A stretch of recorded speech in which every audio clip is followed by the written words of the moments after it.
Second test day 5 हमारे पास दोनों टीमों के लिए बहुत इंपॉर्टेंट था, क्योंकि सारी की सारी सीरीज़ जो है इस डे 5 के ऊपर डिपेंडेंट थी। सिर्फ एक दिन जो अच्छा खेल जाता वो तकरीबन सीरीज़ भी जीतने के काबिल हो सकता था। शुरू में आगाज़ तो इस तरह हुआ कि जॉस बटलर की विकेट तो पहले ही रात गिर चुकी थी उससे पहले वाले दिन। तो बेन स्टोक्स थे क्रीज पे और हमारे पास दूसरी साइड पे जो रूट थे।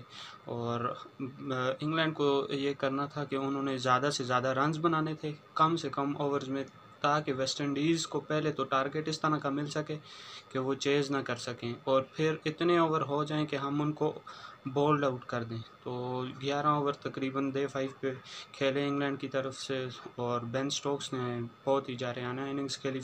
76 रन उन्होंने बनाए 57 बॉलों पे।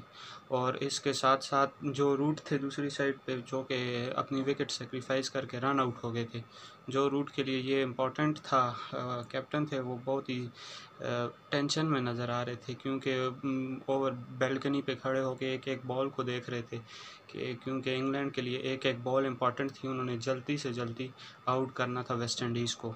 तो 312 रन्स के 11 रन्स पे डिक्लेयर कर दी और 312 रन्स का टारगेट मिल गया वेस्ट इंडीज़ को। वेस्ट इंडीज़ ने अब 85 ओवर्स में इस टारगेट को या तो चेस करना था या फिर 85 ओवर्स सर्वाइव करने थे इस टेस्ट मैच को बचाने के लिए। तो शुरू में हमारे पास ब्रॉड और वोक्स ने स्पेल कराया और 4 विकेटें उधर ही गिर गई। जॉन कैम्बल को उन्होंने ओवर पिच बॉल दी, उन्होंने पहली बॉल पे चौका मार दिया। ब्रॉड ने दोबारा उधर ही गेंद दी, वो ड्राइव मारने के लिए गए और अपनी विकेट गंवा बैठे। क्रैग ब्रैथवेट को क्रिस वोक्स ने ओवर पिच बॉल दी, वो LBW हो गए। इसके साथ रोस्टन चेस और शे होप भी शुरू में ही आउट हो गए। फिर हमारे पास दो बैट्समैनों के दरमियान, जो कि ब्रुक्स थे और ब्रैथवेट थे, उनके दरमियान पार्टनरशिप बनाई। एक ने 62 रन्स बनाए और एक ने 55 रन्स बनाए।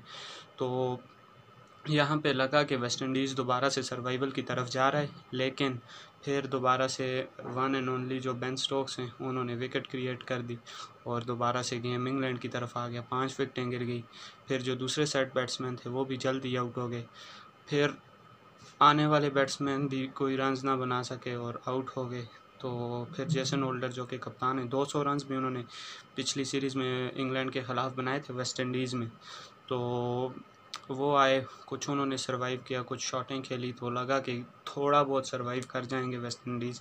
लेकिन एक रफ़ में बॉल कराई हमारे पास बेस ने, जो कि स्पिन हुई और जेसन होल्डर भी आउट हो गए। और आखिरी 2 विकेटों की तरफ से तो कोई ख़ास रेजिस्टेंस नज़र नहीं आई और वो शुरू में इतने ज़्यादा रन्स बनाने के बगैर ही आउट हो गए और वेस्ट इंडीज़ ये सेकंड टेस्ट मैच हार गया।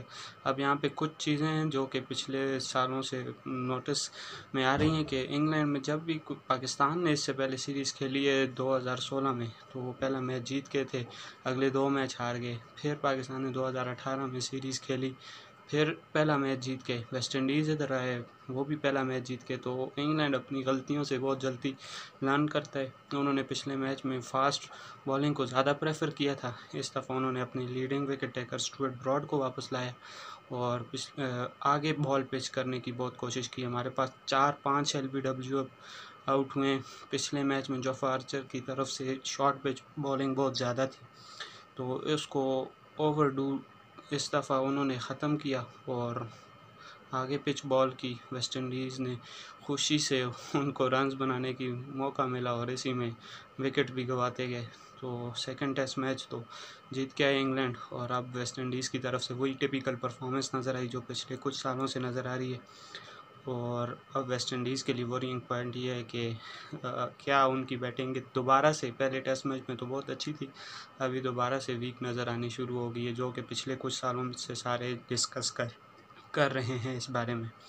तो अब देखते हैं कि आगे क्या होता है। और थर्ड टेस्ट मैच के ऊपर अब सारा इन्हिसार आ गया है और ज़्यादा चांसेस तो इंग्लैंड के लग रहे हैं इस सीरीज़ को जीतने के, लेकिन ये तो क्रिकेट है, कुछ पता नहीं चलता।